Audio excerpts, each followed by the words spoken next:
Let go of my wrist, Carter. My voice was quiet, carrying a cold hardness that felt like a blade dipped in ice.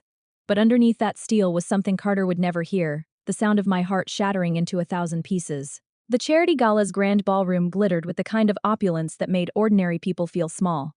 Crystal chandeliers cast their light across the auction stage where I stood, my left wrist clamped in Carter's iron grip. The elite of Manhattan surrounded us.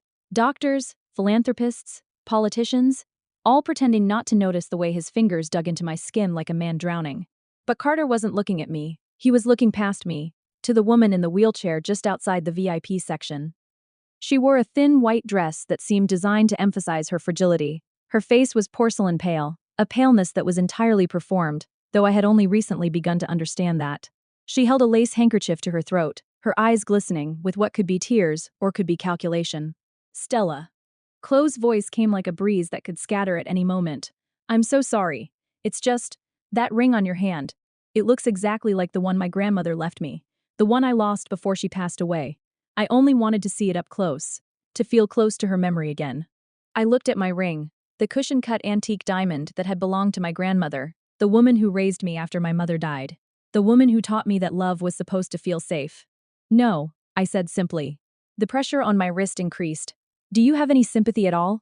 Carter's jawline tightened with a fury that seemed disproportionate. It's just a piece of jewelry, Stella. Khloe is dying. She has maybe 6 months left. Can't you for once think of someone other than yourself? I lifted my eyes to meet his. In that moment, I searched the face of the man I had married 3 years ago, the man I had loved so completely that I rearranged my entire life around him. But what I found there was a stranger. A beautiful stranger, wearing my husband's face like a mask. This ring was my grandmother's, I said quietly. It stays with me.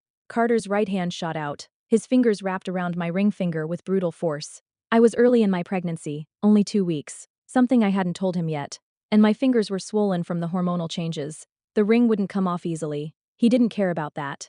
A sharp hiss escaped my lips as he yanked. The metal band scraped violently over the skin of my knuckle, tearing away layers of flesh. Blood rose immediately, hot and bright.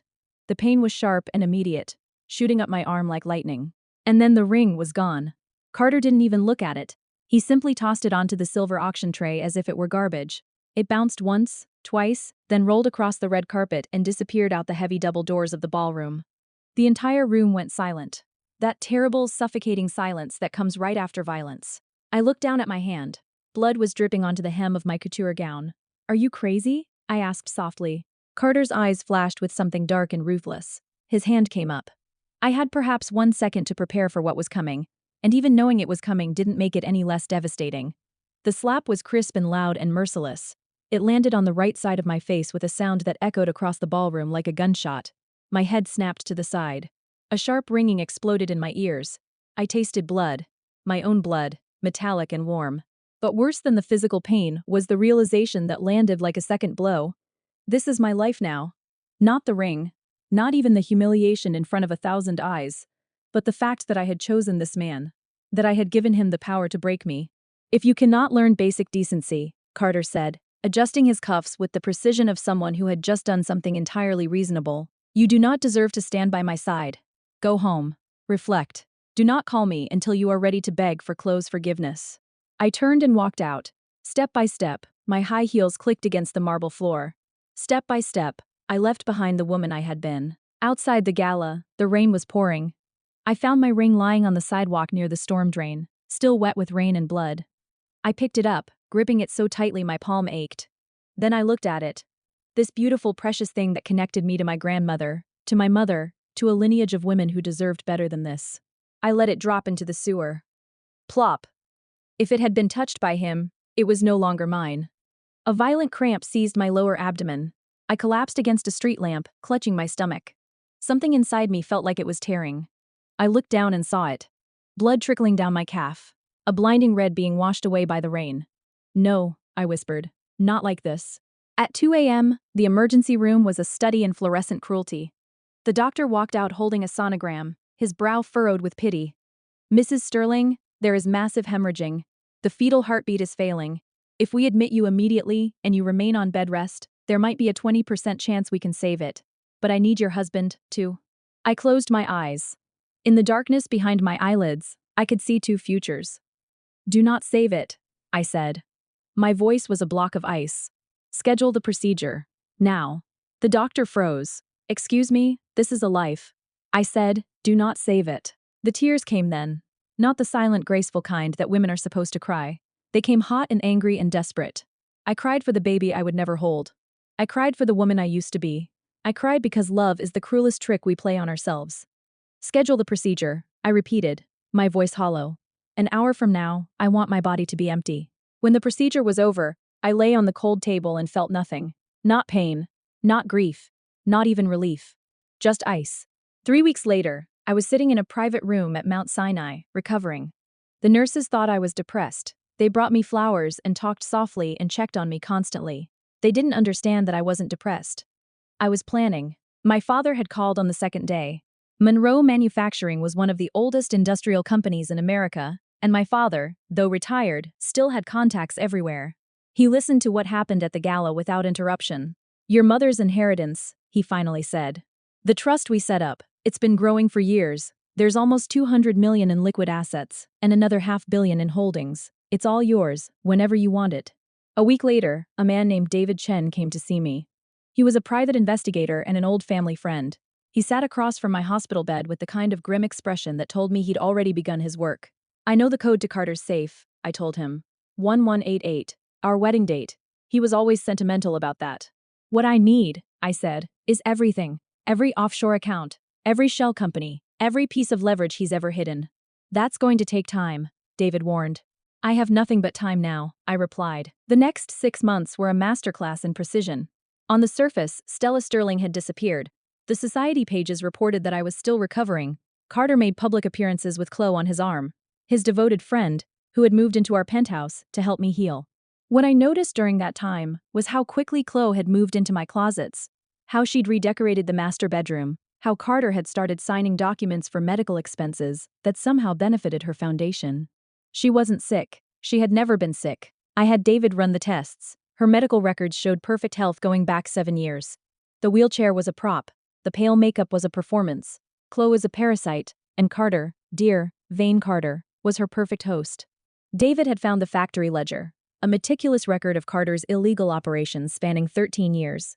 Tax evasion, money laundering, shell companies with names like Hope Industries and Sterling Legacy that funneled money to offshore accounts in the Caymans and Dubai. When I discovered that Carter had been using that same factory to produce his entire line of luxury goods, I understood. The universe was handing me the weapon. Buy the parent company, I told David, legally, on the open market, use 3 different investment firms, make it look random. By month 3, V Alpha Holdings had quietly become the majority shareholder of Lion Fabrique. By month 4, we had leverage over 60% of Carter's supply chain. By month 5, I had personally acquired his primary real estate holdings through a series of proxy companies. What I didn't expect was the email from Khloe. It came in month 5, sent to my private account, the one she shouldn't have known existed. A photograph attachment. Me, at the hospital. Me, coming out of David's office. Me, meeting with lawyers in a conference room in Midtown. The message was simple. I know what you're doing. Meet me. Alone. Or I tell Carter everything. The cafe was in Brooklyn, far from the city's glittering eye. Khloe sat in the corner booth. No wheelchair. No pale makeup. She looked like what she was, a woman in her late 30s, with the sharp eyes of a predator, and the ambition of someone who'd learned to hunt the hunters. So what do you want? The same thing you do, Khloe said. Carter's destruction, but also his money, before it's destroyed. We both know he's worth 300 million, maybe more if we liquidate smartly. I'm offering a partnership. I closed the folder. 50-50 split. 60-40, Khloe countered. I did the reconnaissance. I deserve the premium. I smiled for the first time in months. Done. 2 weeks later, Khloe disappeared. Legally, she was in Switzerland. Physically, she was in a villa in Lisbon with a wire transfer that would keep her comfortable for the rest of her life. 6 months later, Paris. The Paris Finance Summit was where the world's richest people came to admire each other. It was also where Derek Sterling, I had finally started calling him Derek again, came to beg. Mr. Sterling, his assistant said desperately, the CEO of V Alpha has agreed to a 5-minute meeting. This is your last chance. Derek adjusted his tie. I noticed his hand was shaking and walked toward the VIP lounge. When he pushed open the obsidian doors, he smelled expensive white tea and the scent of his own obsolescence. I was waiting. Stella? You have 3 minutes, I said, turning back to my desk. Your proposal is on the floor. I suggest you pick it up. Everything? I picked up his proposal. I didn't read it. I fed it into the industrial shredder next to my desk. Were my lifeblood, he screamed, lunging for the machine. Your lifeblood was always trash, I said coldly. This is the complete audit of Lion Fabrique. The factory you thought you owned through a shell company. As of this morning, I seized the entire inventory, 50,000 units. All yours. All worthless without production capacity. The door burst open. 4 French financial police officers strode in, their movements precise and professional. Mr. Derek Sterling, you are under arrest for transnational money laundering, structured fraud, and 1.2 billion euros in unpaid taxes. I am the primary whistleblower, Derek. I gave them the ledger you kept in the safe behind the painting in our bedroom. The one with the code 1188. I knew that code the moment I married you, because you whispered it into my ear as a promise of trust. 6 months later, Lyon, France. I stood in the orphanage director's office, reviewing the paperwork for the 3rd time. The little girl's name was Maya. She was 2 years old, with big brown eyes and a laugh that sounded like wind chimes in summer. 1 year later, Paris. Autumn had painted the city in gold and crimson. I sat at an outdoor cafe along the Seine, a cup of coffee cooling beside me. Stella Sterling wasn't a woman anymore. She was an institution, a force, a reckoning. Mommy! I looked up. A little girl in overalls ran toward me across the square, her dark curls flying behind her like silk. She was holding an autumn leaf in one small fist, laughing with the pure, unburdened joy of a child who had never learned to be afraid. As I set her down and took her hand, I didn't notice the man across the street at first. He was standing in the shadows, shoulders hunched against the autumn cold. His hair had gone gray. His face had the hollow look of someone who'd spent too long in a cell. Derek. He watched as I knelt down to Maya's height and let her adjust my scarf. I watched as she took my hand and we walked together toward the park, her small fingers trusting inside mine. I watched as she looked up at me and said, "Mommy, tell me a story?" And I watched as Derek understood, in that moment, everything he had lost. Derek slowly sank to the ground, his back against the cold Paris stone. Around him, the autumn wind carried the sound of Maya's laughter, a sound he would never be permitted to hear again, the sound of a child raised in safety, the sound of innocence preserved. And I, walking through the golden afternoon with my daughter's hand in mine, finally smiled without the weight of the world on my shoulders. I had not destroyed Carter Sterling. I had destroyed the idea that a man like that deserved to exist. Epilogue. 6 months after Derek's arrest, the news broke that he had attempted suicide in prison. I read the news in the morning paper at that same cafe. With Maya beside me eating croissants, I felt nothing. Just the quiet knowledge that he had made his final choice, as I had made mine.